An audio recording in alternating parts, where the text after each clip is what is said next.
درود پاک پڑھ لیجیے.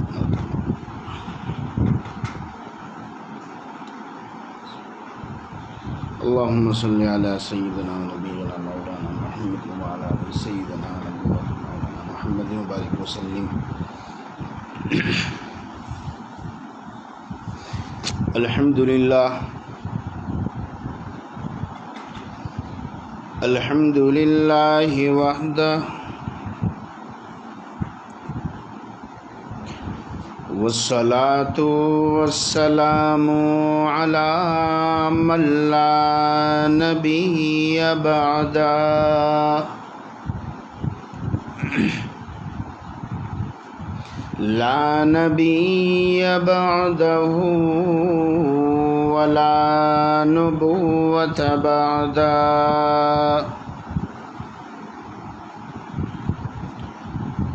ولا رسول بعده ولا رسالة بعده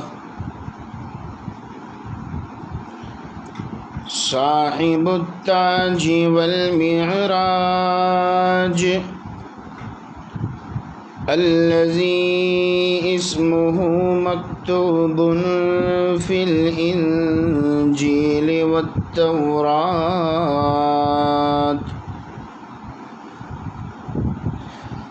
ناسخ الملل والأديان صاحب اللسان والقرآن.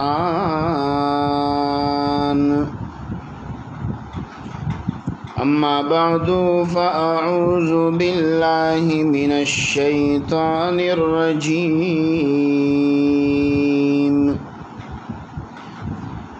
بسم الله الرحمن الرحيم.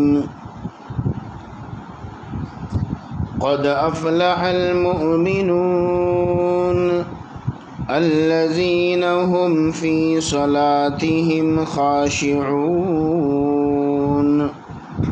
والذين هم عن اللغو معرضون والذين هم للزكاة فاعلون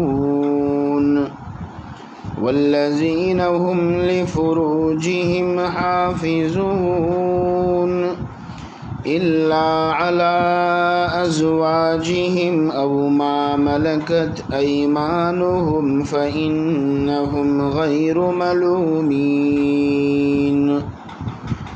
فمن ابتغى وراء ذلك فأولئك هم العادون. صدق الله مولانا العظيم وصدق رسوله النبي الحبيب الكريم ونحن على ذلك لمن الشاهدين والشاكرين والحمد لله رب العالمين.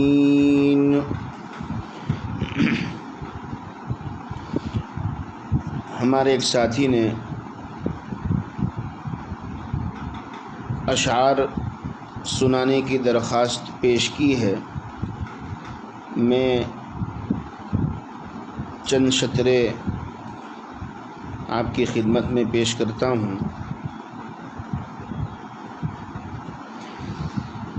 بتاؤں تمہیں مجھ کو کیا چاہیے، بتاؤں تمہیں مجھ کو کیا چاہیے. خاک پائے رسول خدا چاہیے، خاک پائے رسول خدا چاہیے. نا امیدی میں ایک آسرا چاہیے، نا امیدی میں ایک آسرا چاہیے. شہر طیبہ سے کچھ رابطہ چاہیے، شہر طیبہ سے کچھ رابطہ چاہیے، ساقیاں میں تو پی لوں مگر شرط ہے، اس میں کوثر کا بھی ذائقہ چاہیے، اس میں کوثر کا بھی ذائقہ چاہیے، لا سکے تو مدینے سے لائے صبا، لا سکے تو مدینے سے لائے صبا، مجھ کو خوشبوئے خیر الورا چاہیے، مجھ کو خوشبوئے خیر الورا چاہیے،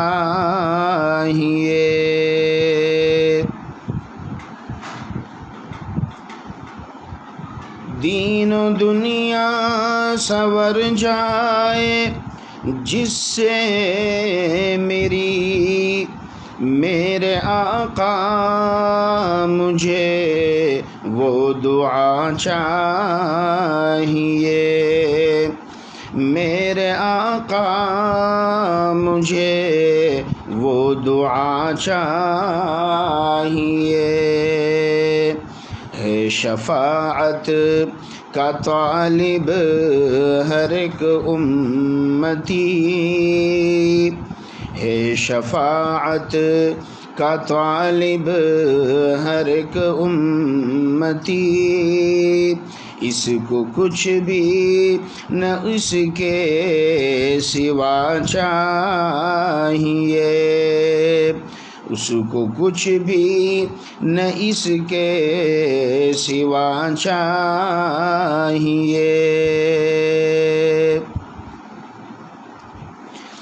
رہنمائی کو امت کے پیش نظر سیرت سید الانبیاء چاہیے، سیرت سید الانبیاء چاہیے، دعوی عشق احمد کی تائید میں، دعوی عشق احمد کی تائید میں، ہر قدم پر نبی سے وفا چاہیے، ہر قدم پر نبی سے وفا چاہیے،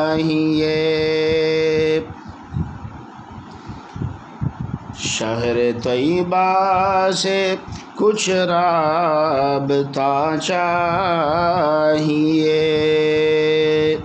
ایک مرتبہ اور بھی درود پاک پڑھ لیجیے، اللہم صلی علی سیدنا و نبینا مولانا محمد وعلی آل سیدنا و نبینا مولانا محمد وبارک وسلم۔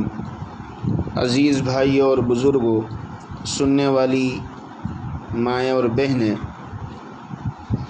گزشتہ کل قرآن کریم کی چند آیات 18واں پارہ سورہ مومنون کی ابتدائی آیتیں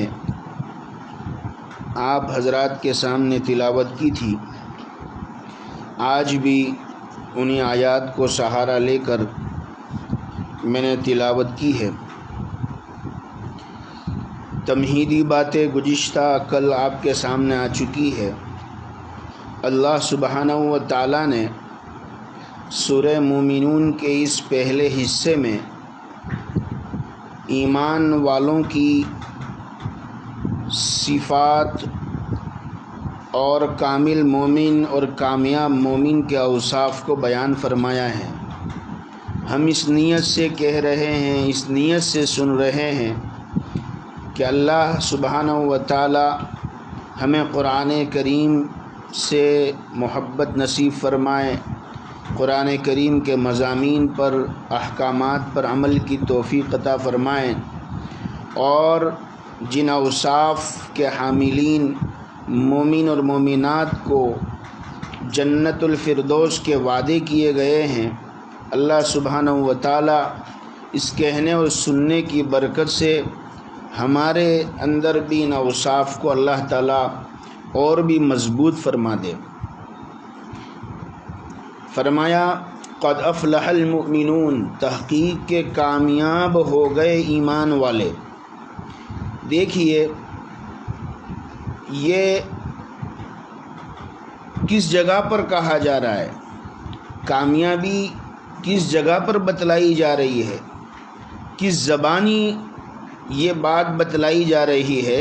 بے شک یہ قرآن کریم ہے، اللہ کا کلام ہے، اللہ سچے ہیں، اس کا کلام بھی سچا ہے۔ ومن اصدق من اللہ حدیثا ومن اصدق من اللہ قیلا، اللہ کے قول سے بڑھ کر، اللہ کی بات سے بڑھ کر کس کی بات سچی ہو سکتی ہے؟ قرآن کریم کے اندر یہ فیصلہ ہے، قرآن کریم کا حتمی فیصلہ ہے۔ دنیا کی آواز اور زبان مختلف ہو سکتی ہے، بدل سکتی ہے، لیکن اللہ کی آواز، اللہ کی دعوت، اللہ کا کلام، اس میں کبھی بھی تبدیلی نہیں آتی۔ قرآن کریم کے اندر یہ فرمایا گیا ہے۔ قرآن کریم کسے کہتے ہیں؟ قرآن کریم کیا ہے؟ کون سی کتاب ہے؟ علماء نے قرآن کریم کے بہت سارے معنی لکھے ہیں۔ اس میں ایک معنی یہ ہے کہ قرآن کو قرآن اس لیے کہتے ہیں کہ اس کو دنیا میں سب سے زیادہ اس کو پڑھا جاتا ہے۔ قرآن کا معنی، ایک معنی یہ ہے کہ پوری دنیا میں سب سے زیادہ پڑھی جانے والی اگر کوئی کتاب ہے تو وہ قرآن کریم ہے۔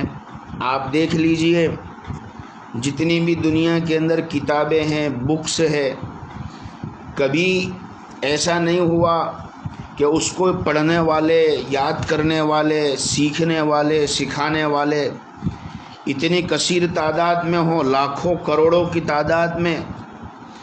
رمضان المبارک آتا ہے تو پتہ نہیں حافظ قرآن کہاں کہاں سے نکل آتے ہیں، کہاں چھپ کر بیٹھے ہوتے ہیں، اور رمضان میں کہاں سے نکل آتے پتہ ہی نہیں چلتا۔ گھر گھر میں تراویح ہو رہی ہے، گھر گھر میں قرآن کریم سنایا جا رہا ہے۔ جہاں 5 پاروں کی تراویح ہوئی، ان کے یہاں پر گزشتہ کل قرآن ختم بھی ہو گیا، ختم قرآن کی دعا ہوئی گزشتہ کل رات میں۔ جہاں 3 پاروں کی تراویح ہو رہی ہے، 4 دن بعد وہاں بھی قرآن کریم ختم ہو جائے گا۔ ہزاروں پڑھ رہے ہیں، سنا رہے ہیں، اور لاکھوں کروڑوں سن رہے ہیں۔ کیسی قرآن کی کیسی حیثیت ہے، قرآن کریم کا کیسا مقام ہے کہ دنیا میں ایسی کوئی کتاب نہیں ہوگی جس کو پڑھنے والے اتنے کثیر تعداد میں ہوں۔ گھروں میں پڑھا جا رہا ہے، مسجدوں میں پڑھا جا رہا ہے، مدرسوں میں پڑھایا جا رہا ہے، اور لوگ موبائل پر پڑھ رہے ہیں، قرآن کریم میں دیکھ کر پڑھ رہے ہیں، ازبر پڑھ رہے ہیں، نہ جانے کس کس انداز سے قرآن کریم کی۔ سونے والے سوتے سوتے قرآن پڑھ رہے ہیں، رات کے وقت پڑھ رہے ہیں، دن میں پڑھنے والے پڑھ رہے ہیں۔ یہاں ایک بات عرض کر دوں، بڑی اچھی بات ذہن میں آئی کہ رمضان کے دنوں اور راتوں میں تلاوت کے اندر اگر ان دونوں کے اندر دیکھا جائے تو بہتر کون سا وقت ہے؟ حدیث پاک میں آتا ہے کہ نبی کریم صلی اللہ علیہ وسلم کے پاس رمضان کے مہینے میں جبرائیل امین آتے تھے، اور جبرائیل امین رمضان کی ہر رات میں آ کر آپ صلی اللہ علیہ وسلم سے قرآن کریم کا دور کرتے تھے، قرآن کریم سمجھتے تھے، قرآن کریم کو سمجھایا جاتا تھا، قرآن کریم پڑھا جاتا تھا، سنایا جاتا تھا۔ تو وہاں لفظ آتا ہے رات کا، فی کلی لیلۃ من رمضان، ہر رمضان کی ہر رات میں، رمضان کی ہر رات میں یہ دور ہوتا تھا حضرت جبرائیل امین اور نبی کریم صلی اللہ علیہ وسلم کے بیچ میں۔ اسی سے محدثین حضرات نے ایک نکتہ لکھا ہے، ایک سبق دیا ہے کہ بے شک رمضان تو پورا قرآن کے لیے ہے، اور رمضان میں قرآن ہے اور قرآن میں رمضان ہے، لیکن رات کے وقت رمضان کی راتوں میں جو تلاوت کرنا ہے وہ دن کی تلاوت سے زیادہ بہتر ہے۔ رات میں قرآن کریم کا پڑھنا اور تلاوت کرنا یہ دن کی قرات سے، دن کے پڑھنے سے زیادہ بہتر ہے، اس لیے کہ اللہ نے تراویح بھی رات میں رکھی ہے، اور تراویح کے اندر قرآن کریم کو سننا اور سنانا مستحب قرار دیا گیا، سنت قرار دیا گیا۔ تو بزرگوں اور بھائیوں، میری بنیادی بات یہ ہے کہ قرآن کریم کی یہ فضیلت اور مقام ہے کہ دنیا کے اندر سب سے زیادہ اگر کوئی چیز پڑھی جانے والی کوئی کتاب ہے تو وہ قرآن کریم ہے۔ پھر اتنا ہی نہیں کہ زیادہ لوگ پڑھنے والے ہیں اور زیادہ جو ہے زیادہ وقت اس کی تلاوت کے پیچھے لگانے والے، اتنا ہی نہیں بلکہ بار بار پڑھی جانے والی کتاب، بار بار پڑھی جانے والی کتاب۔ بعض جگہ پر تراویح میں 10ویں دن قرآن ختم ہوتا ہے تو پھر دوسرے 10 دن میں دوسرا قرآن، اس طرح مہینے میں 3 قرآن ختم ہوتے ہیں۔ بعض جگہ پر پورا قرآن کریم ختم ہوتا ہے، اور انفرادی طور پر تلاوت کرنے والے بہت سے ایسے ہیں کہ قرآن کریم پڑھتے پڑھتے ختم کرتے ہیں، پھر دوبارہ پھر سے شروع کر دیتے ہیں۔ یعنی قرآن کریم کا جو معنی ہے وہ بالکل اس پر صادق آ رہا ہے کہ سب سے زیادہ تلاوت کی جانے والی اور پڑھی جانے والی کتاب اسے قرآن کریم کہتے ہیں۔ تو یہ جو مضمون ہے قرآن کریم کا اللہ کے کلام میں ہے، اور یہ سچوں کا کلام ہے۔ اللہ تعالیٰ فرماتے ہیں کہ ایمان والے تحقیق کے کامیاب ہو گئے۔ ان کے اوصاف میں پہلی صفت یہ بیان کی، والذین هم فی صلاتهم خاشعون، اور کامیاب اور کامل ایمان والے وہ ہیں جو اپنی نمازوں میں خشوع پیدا کرنے والے ہیں، یعنی نماز جاندار نمازیں پڑھنے والے، یہی کامیاب ہے۔ اور کامیابی آخرت کی کامیابی بتلائی گئی ہے جو ہمیشہ کی کامیابی ہے۔ علامہ شعرانی رحمۃ اللہ علیہ قرآن کریم کی ایک آیت کی تفسیر میں ارشاد فرماتے ہیں کہ آخرت کی نعمتیں دائمی ہوگی، وہاں کی ہر چیز دائمی اور تام ہوگی۔ قرآن کریم میں فرمایا اکلھا دائم و ذلھا، کہ جنت کے میوے اور اس کے مزے اور اس کے سائے، درختوں کے سائے وہ ہمیشہ کے ہوں گے، اور وہاں کی نعمتوں اور رزق اور کھانوں کے جو ٹیسٹ ہوں گے وہ ہمیشہ رہیں گے۔ ہم دیکھتے ہیں دنیا کے اندر جب ہم کھانا کھاتے ہیں تو کھانا جب تک زبان پر ہے وہاں تک ٹیسٹ رہتا ہے۔ افطار کے وقت کتنی سب چیزیں، ٹھنڈی بھی ہے اور گرم بھی ہے، کھجور بھی ہے اور پانی بھی ہے، ٹھنڈا شربت بھی ہے، بھجیے اور سموسے بھی ہے، اور نہ جانے کیا کیا چیزیں افطار میں دسترخوان پر ہوتی ہے کہ نہیں ہوتی۔ تو اب ایک ساتھ سب کھا رہے، ٹھنڈا بھی کھا رہے، گرم بھی کھا رہے، میٹھا بھی کھا رہے، تیکھا بھی کھا رہے ہیں، اور جو ہے ویج بھی کھا رہے، نان ویج بھی کھا رہے۔ تو یہ سب کہاں ہے؟ زبان کے اوپر جب تک کھا رہے ہیں وہاں تک ٹیسٹ معلوم پڑتا ہے، جب پیٹ میں چلا گیا تو سب برابر ہو گیا۔ اب ویج کیا اور نان ویج کیا، سب اندر پڑا ہے لیکن سب برابر ہے۔ یہ دنیا کے کھانوں کی مثال کے ذریعے سے دنیا کی راحت اور تکلیف کی مثال پیش کی گئی ہے کہ دنیاوی تکلیف اور راحت بھی محض اتنی ہے جتنی کہ کھانا زبان پر رہتا ہے، اس کا ٹیسٹ زبان پر رہتا ہے، بس دنیا کی تکلیف بھی اتنی دیر کی ہے اور دنیا کی راحت بھی اتنی دیر کی۔ لیکن جنت کے میوے، جنت کے پھل، جنت کے کھانے اور اس کے ٹیسٹ، علامہ شعرانی رحمۃ اللہ علیہ فرماتے ہیں جب تک وہ کھانے جنتی کے پیٹ میں رہیں گے، کھا لینے کے بعد، پیٹ میں اتار لینے کے بعد، جب تک وہ پھل یا کھانے پیٹ میں موجود رہیں گے، اس کا اثر اور ذائقہ زبان کے اوپر آتا رہے گا، اس لیے کہ یہ دائمی نعمت ہے۔ اکلھا دائم و ذلھا، یہ دائمی نعمت ہے، وہاں کی راحت دائمی ہے، وہاں کی تکلیف دائمی ہے۔ تو بزرگوں اور بھائیوں، پہلی صفت مومن کی یہ بتلائی گئی کہ وہ اپنی نمازوں کو جاندار کرتے ہیں۔ جن کی نمازیں جاندار ہوتی ہے، جن کی نمازوں میں خشوع ہوتا ہے، جن کی نمازوں کے اندر جان ہوتی ہے، فرمایا کہ یہی مومن کی علامت ہے، جنتی کی علامت ہے۔ کیوں نہ ہو، نماز کی اہمیت اسی سے ہمیں پتہ چل جاتی ہے کہ اللہ سبحانہ و تعالیٰ نے مومن کے اوصافوں میں سب سے پہلے نماز کو ذکر فرمایا۔ حدیث پاک میں آتا ہے قیامت میں بھی سب سے پہلے نماز کا سوال ہوگا، نماز کا حساب ہوگا کہ تمہاری زندگی میں نماز تھی یا نمازوں سے تم جی چراتے تھے، تم مسجد کو دیکھ کر دور بھاگتے تھے، اذان سن کر تم دور بھاگتے تھے، تم گھروں کے اندر بیٹھ جاتے تھے، کیا تم نماز تمہاری زندگی میں کیسی تھی؟ قیامت میں سب سے پہلے سوال ہوگا۔ اسی لیے تو نماز کے سارے مسائل الگ ہیں، باقی جو بنیادیں ہیں اس کے مسائل الگ ہے۔ اللہ سبحانہ و تعالیٰ نے باقی احکام زمین کے اوپر نازل فرمائے، لیکن نماز دینے کا جب موقع آیا، نماز کا تحفہ جب دینے کا ٹائم آیا، تو اللہ نے حضور پاک صلی اللہ علیہ وسلم کو ساتوں آسمان سے اوپر بلایا۔ ہم سب جانتے ہیں معراج میں نماز کا تحفہ ملا۔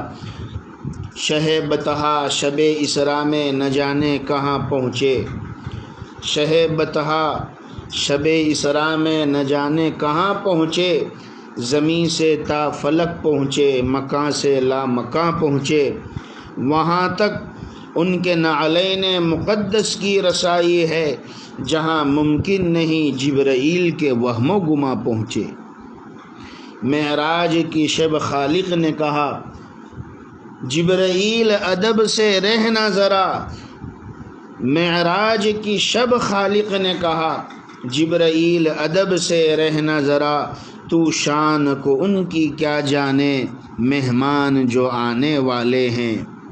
جب طور پہ موسیٰ نے ارینی کہا تو غیب سے فوراً آئی ندا، بے ہوش نہ ہو جانا موسیٰ ہم پردہ اٹھانے والے ہیں۔ اور اللہ اکبر، معراج کی شب خالق نے کہا محبوب ذرا اندر آ جا، امت کے لیے کچھ ہم تم کو پیغام سنانے والے ہیں۔ وہ پیغام کیا تھا؟ وہ نماز کا پیغام تھا، وہ نماز کا تحفہ تھا، وہ نماز کی دولت تھی، وہ نماز کا جو ہے ہدیہ تھا کہ جب حضور پاک صلی اللہ علیہ وسلم کے ذریعے سے نماز جب ایمان والوں کو دی گئی، نماز جب مسلمانوں کو دی گئی، انسانوں کو جب نماز کا حکم دیا گیا، تو صحابہ کرام نے اس نماز کو پہچانا، صحابہ کرام نے اس نماز کی قدر کی اور یہ کہا، اللہ کے شکرانے ادا کیے اور کہا کہ چلو ہمیں نماز ملی تو ہمیں اللہ سے مانگنے کا طریقہ مل گیا، ہمیں نماز ملی اللہ سے مناجات کا طریقہ مل گیا، ہمیں نماز ملی اللہ سے باتیں کرنے کا طریقہ ہمیں مل گیا۔ رمضان کا مہینہ چل رہا ہے، ہم دیکھتے ہیں مدرسے والے جانتے ہیں جب رمضان کا مہینہ آتا ہے لوگ اپنی زکوٰۃ ادا کرتے ہیں، تو مدرسے والے کڑی دھوپ کے اندر، روزے کی حالت کے اندر اپنے اور اپنے ادارے کی فکر کے لیے، مدرسے کے بچوں کے لیے وہ لوگوں کی داڑھیوں میں ہاتھ ڈالتے ہیں، سخی حضرات کے پاس جاتے ہیں، سیٹھ صاحب کے پاس موقع تلاش کرتے ہیں، کون سے موقع پر ان سے ہم مانگے، کون سے موقع پر چندہ کرے، کون سے موقع پر ان کو فون کرے، کون سے ٹائم پر ان کو ملے۔ تو اس لیے کہ انسان کے الگ الگ مزاج ہوتے ہیں، کون سے موقع پر وہ موڈ میں ہے، کون سے موقع پر غصے میں ہے، ہمیں کیا پتہ چلے گا؟ تو مانگنے کا طریقہ جو ہے وہ سمجھدار ہوتے ہیں، وہ مانگنے کے طریقے جو ہے وہ تلاش کرتے ہیں، موقع تلاش کرتے ہیں۔ اللہ سبحانہ و تعالی غفور الرحیم ہے، اللہ شاکر علیم ہے، اللہ تعالی جو ہے نقطہ نواز ہے، اللہ بہانے ڈھونڈتے ہیں بخشنے کے۔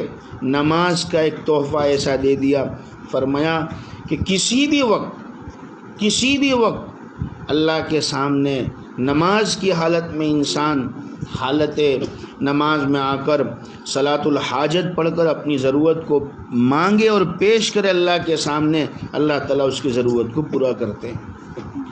تو قرآن کریم نے بھی کہا، اللہ تعالیٰ نے ہمیں مانگنے کا طریقہ بتلایا اور فرمایا کہ نماز کے ذریعے سے مانگو، اللہ سے مانگنا ہو۔ یا ایھا الذین آمنوا استعینوا بالصبر والصلاۃ ان اللہ مع الصابرین۔ اے ایمان والو، اللہ ہی سے مدد مانگو، صبر اور نماز کے ذریعے سے۔ مدد کرنے والی ذات صرف اللہ ہی کی ہے، مدد صرف اللہ سے مانگو۔ نبیوں نے ہر تکلیف اور تنگی میں اللہ سے مدد مانگی ہے۔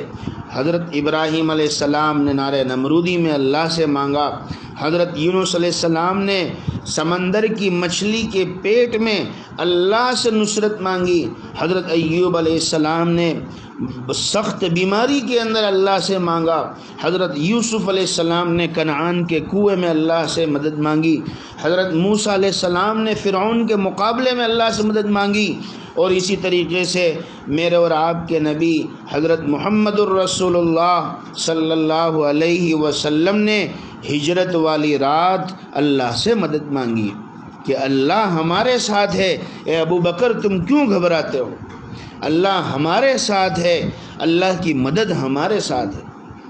تو نماز کے ذریعے سے، صبر کے ذریعے سے ہمیں اللہ سے مدد مانگنے کا حکم دیا گیا ہے۔ اسی لیے علماء کرام نے فرمایا کہ صرف نماز پڑھنے کا حکم نہیں دیا ہمیں، یہ نہیں کہا کہ نماز پڑھو، بلکہ نماز قائم کرو، یعنی ایسے پڑھو جیسے حضور پاک صلی اللہ علیہ وسلم کو نماز پڑھتے ہوئے دیکھا ہے۔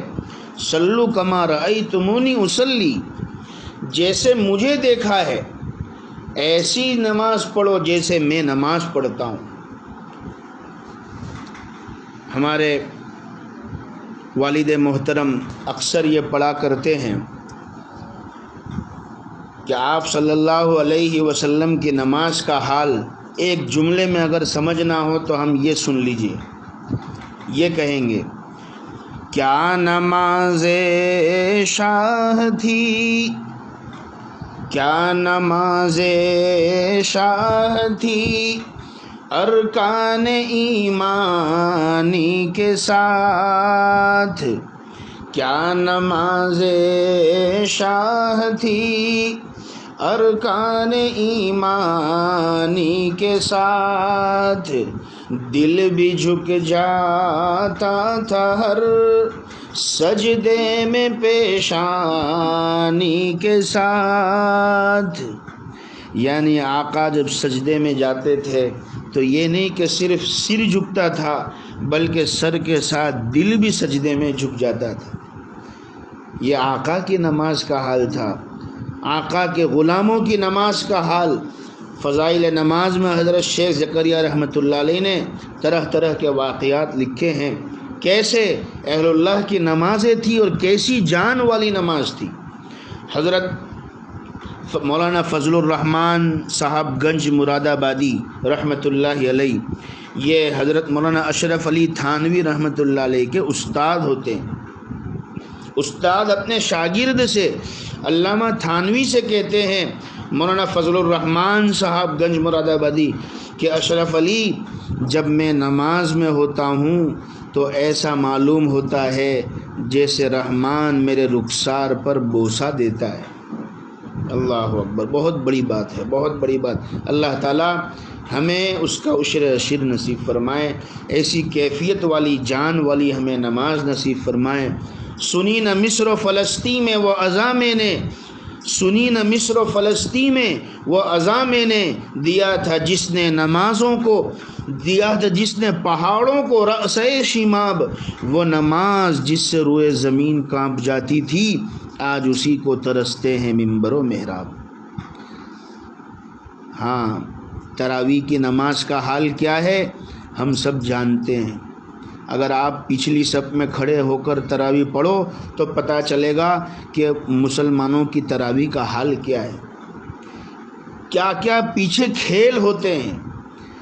ایک مہینے میں ایک نماز ہمیں ملی ہے تراویح، وہ تراویح کی ہم نے کیا گت بنائی وہ ہم جانتے ہیں۔ بار بار پیاس لگ جاتی ہے، بار بار جو ہے تھک جاتے ہیں، ایک پارہ سوا پارے کے اندر تو ہمارے پیر دکھنے لگ جاتے ہیں، رکوع کے انتظار میں بیٹھے رہتے ہیں، قرآن سنایا جا رہا ہے، قرآن پڑھا جا رہا ہے۔ قرآن کریم میں فرمایا جب قرآن کریم پڑھا جائے تو تم دھیان سے سنو اور خاموش رہو، تم پر رحم کیا جائے۔ ہماری نمازوں کا حال ہم جانتے ہیں۔ تراویح کیسی، ایک ساتھی کینیڈا کے اندر 2 سال پہلے ایک انسان ملا، تراویح کے بعد اس کو جب حالات معلوم کیے تو کہنے لگا 90 کلومیٹر دور سے میں آتا ہوں تراویح پڑھنے کے لیے، 90 کلومیٹر دور سے روزانہ آتا ہوں اور پھر جاتا ہوں، 90 کلومیٹر پہلے مجھے اس کے علاوہ کوئی مسجد نہیں ملتی جہاں میں تراویح پڑھوں۔ سال میں ایک مرتبہ نماز آتی ہے، ہم اس کو کیوں ضائع کریں، کیوں جانے دیں؟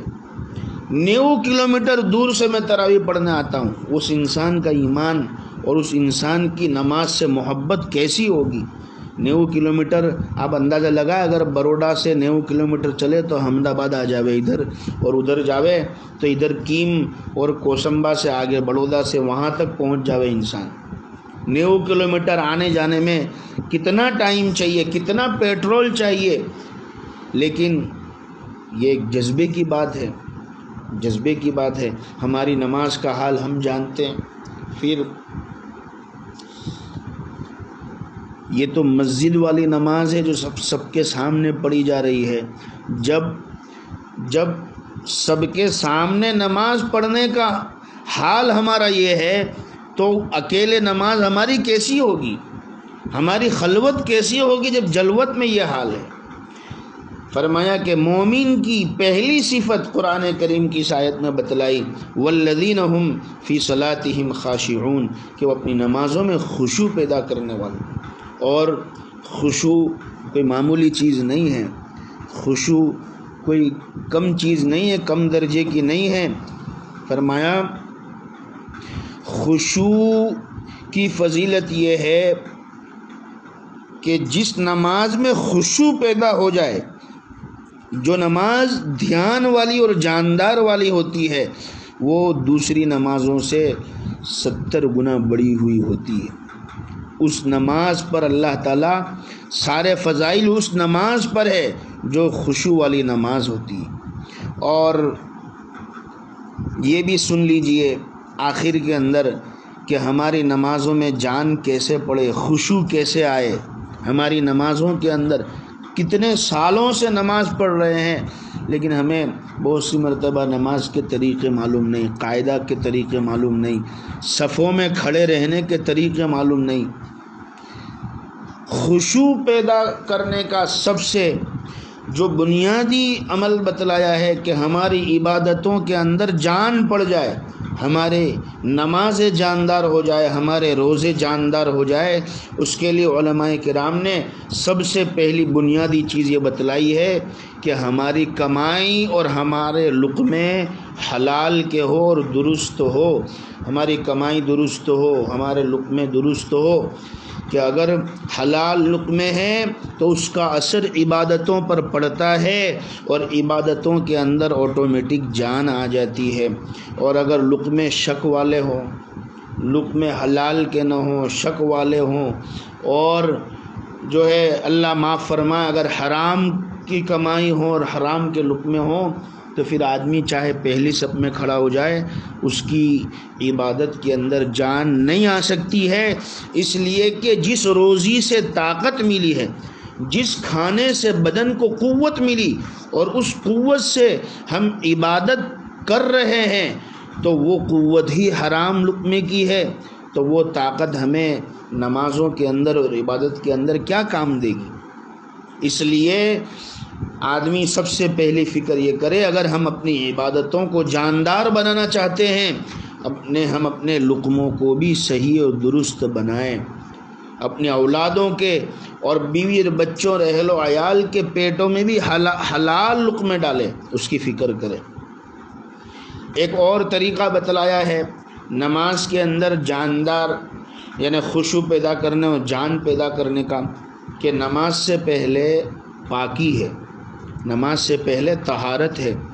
جیسے نماز جنت کی چابی ہے تو پاکی نماز کی چابی ہے، پاکی نماز کی چابی ہے، کہ اگر پاکی مکمل ہوگی تو نماز میں جان پیدا ہوگی، پاکی اگر صحیح ہوگی تو نماز جاندار بنے گی۔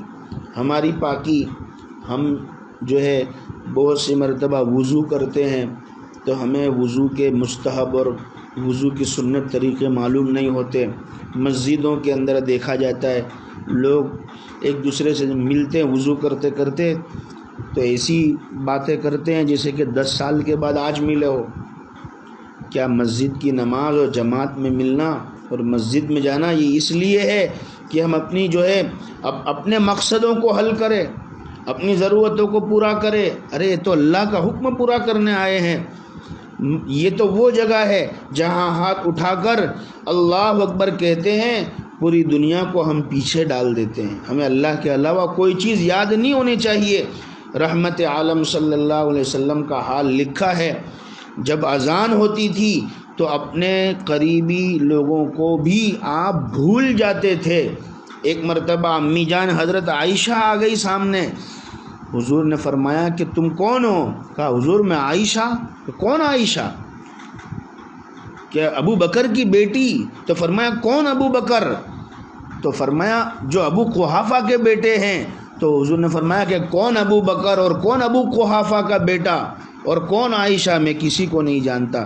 امی جان حضرت عائشہ سمجھ گئی کہ اس وقت حضور کو صرف اللہ یاد ہے، نماز کا وقت ہو چکا تھا۔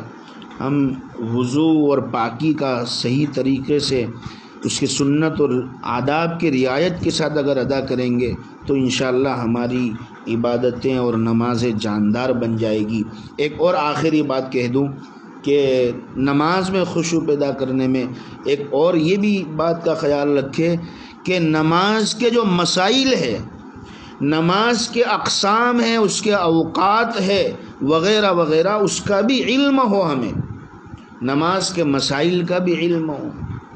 ہمیں بھائی قضا نماز کے مسائل کیا ہے، مسافر کی نماز کے مسائل کیا ہے، نماز وطر کے مسائل، عیدین، جمعہ، اس کے مسائل کیا ہے، فرائض کے سنتوں کے مسائل کیا ہے، معلوم ہو ہمیں۔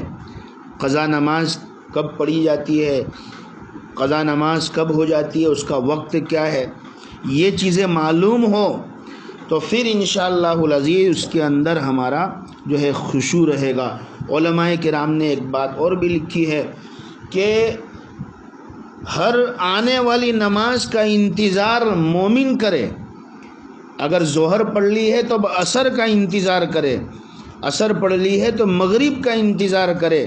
یہ انتظار ہماری نمازوں کے اندر جان ڈال دے گا، اس لیے کہ ہم اس نماز کا کب سے انتظار کر رہے تھے، کافی دیر سے منتظر تھے، تو جب وہ نماز آئے گی تو ہمارا ایک الگ ہماری کیفیت ہو جائے گی۔ اس لیے میرے بھائی اور بزرگ اور سننے والی بہنوں، ہم نماز والی جو عبادت ہے اس کو جاندار بنانے کی کوشش کریں، یہ بھی ہم پر ضروری ہے۔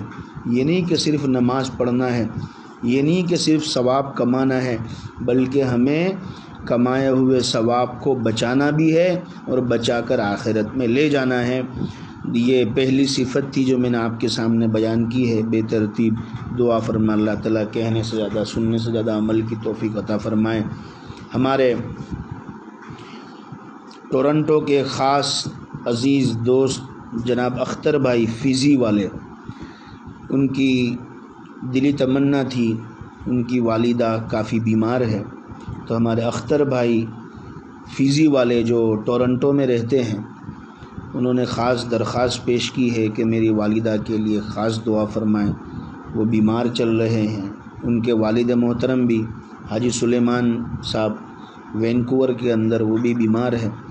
دونوں کے لیے ہم دعا کرتے ہیں اللہ تعالیٰ دونوں ان کے والدین کو مکمل شفا عطا فرمائیں اور اللہ تعالیٰ عافیت کا معاملہ فرمائے، تندرستی کے فیصلے فرمائیں۔ اسی طریقے سے وینکوور کینیڈا کے اندر ہمارے خاص عزیز اور میزبان حاجی محمد صاحب، وہ اور ان کی اہلیہ زبیدہ خالہ، وہ دونوں ہاسپٹل میں ہیں، زیر علاج ہے۔ ان کے لیے خاص درخواست پیش کی گئی ہے، دعا فرما اللہ تعالیٰ ان کو مکمل شفا عطا فرمائیں، عافیت کے ساتھ، شفا یابی کے ساتھ ہاسپٹل سے اللہ تعالیٰ گھر لے آئے۔ اسی طریقے سے ہمارے لنڈن انگلینڈ میں ڈیوزبری سے حافظ قاسم بلبلیہ صاحب ہے، خاص عزیز ہمارے ہیں، تو حافظ قاسم صاحب نے بھی حاجی ابراہیم، مرحوم حاجی ابراہیم دادی پٹیل لاجپور کے ایک نامور انسان تھے، ان کا کئی سالوں پہلے انتقال ہو چکا تھا۔ ان کی اہلیہ کا بھی رمضان کی پہلی جمعہ میں انتقال ہوا، ان کے لیے بھی دعا فرمائیں۔ مرحومہ فاطمہ ابراہیم دادی پٹیل لاجپور والے، اللہ تعالیٰ ان کی مکمل مغفرت فرمائیں، درجات بلند فرمائیں، پسماندگاں کو صبر جمیل عطا فرمائیں۔ ہمارے سورت کے حاجی عبد الرحمن صاحب النور میں رہتے ہیں، ان کی والدہ کا بھی انتقال ہوا پرسوں، اور وہ خود بھی بیمار ہے، ان کے گھر کے افراد بھی بیمار ہیں۔ سب کے لیے ہم دعا کرتے ہیں اللہ تعالیٰ تمام بیماروں کو مکمل شفا عطا فرمائیں، تمام مرحومین کی مغفرت فرمائیں۔ ہمارے پڑوسی سامنے رہنے والے ماسٹر ملک صاحب، جن کا گزشتہ کل انتقال ہوا اور ان کی اہلیہ اس وقت زیر علاج ہے، ہاسپٹل میں ہیں، اور بہو اور پوتا وہ بھی بیمار تھے، وہ بھی الحمدللہ گھر آ چکے ہیں۔ ان سب کے لیے دعا کرتے ہیں اللہ تعالیٰ سب کو مکمل شفا عطا فرمائے، آمین۔ وآخر دعوانا الحمدللہ رب العالمین۔ اللہم صلی علی سیدنا و نبینا مولانا محمد وعلی آل سیدنا و نبینا مولانا محمد وبارک وسلم۔ الہ العالمین ہم تمام پر رحم کا معاملہ فرما، یا کرم الاکرمین کرم کا معاملہ فرما۔ اے اللہ تیرے دین کے باتوں کے کہنے سننے کے اللہ ہمیں مواقع نصیب فرما، کہنے سننے سے زیادہ عمل کی توفیق عطا فرما، اپنے کلام سے محبت نصیب فرما، اپنے کلام کا، قرآن کریم کا ہمیں علم معرفت نصیب فرما، اس کا نور نصیب فرما، ہماری نماز روزوں کو قبول فرما، تلاوت اور تراویح کو قبول فرما۔ اے اللہ جو بیمار ہیں انہیں مکمل شفا عطا فرما، جو مرحومین ہیں اللہ ان کی مغفرت فرما، ان کے درجات کو بلند فرما، ان کی قبر پر کروڑوں رحمتیں نازل فرما، ان کی روحوں کو اعلیٰ علیین میں جگہ نصیب فرما، شہادت کے درجے عطا فرما، پسماندگاں کو صبر جمیل عطا فرما۔ الہ العالمین جن جن بیماروں کے نام لیے مولا، اے اللہ سب کو مکمل شفا عطا فرما۔ ہاسپٹلوں میں جگہ نہیں ہے مولا، آکسیجن جو ہے ملنا مشکل ہے، اے اللہ ایسی پوزیشن میں ہم لوگ کھڑے ہیں مولا۔ اے اللہ قیامت سے پہلے قیامت کا منظر نظر آ رہا ہے، باپ کا انتقال ہو گیا، بیٹی قریب آنے تیار نہیں ہے، ماں کا انتقال ہو گیا، بیٹے جنازہ اٹھانے تیار نہیں ہیں، کورونا کے ڈر سے اور بیماری کے ڈر سے ہر ایک دوسرے سے بھاگتا ہے۔ یوم یفر المرء من اخیہ و امہ و ابیہ و صاحبتہ و بنیہ، اے اللہ یہ تو قیامت کی صفت ہے، آج چھوٹی قیامت ہم پر برپا ہے۔ اے اللہ ایک ایسا قہر اور ایسی بیماری سے ہم دو چار ہے، اے اللہ مرنے والے کا منہ دیکھنے کے لیے سگا بیٹا تیار نہیں ہے، مری ہوئی ماں کا منہ دیکھنے کے لیے بیٹی تیار نہیں ہے، داماد بیوی سے کہتا ہے کہ گھر کے باہر سے کھڑے رہ کر چہرہ دیکھ کر واپس آ جا، کہیں تجھے بیماری نہ لگ جائے۔ اے اللہ بیماری دینا بھی تیری صفت ہے اور بیماری میں شفا دینا بھی تیری صفت ہے۔ اے مولا بیماری بھی تیری نعمت ہے اور شفا بھی تیری نعمت ہے، لیکن ہم اے اللہ بہت کمزور ہے، بیماری والی نعمت کو برداشت نہیں کر سکتے، اے اللہ اسے شفا والی نعمت سے تبدیل فرما دے۔ الہ العالمین ہماری دعاؤں کو اپنا فضل و کرم جناب نبی کریم صلی اللہ علیہ وسلم کے صدقۃ فعل میں قبول فرما۔ جزا اللہ عنا سیدنا محمد صلی اللہ علیہ وسلم بما هو اہلہ۔ سبحان ربک رب العزۃ عما یصفون وسلام علی المرسلین والحمد للہ رب العالمین برحمتک یا ارحم الراحمین۔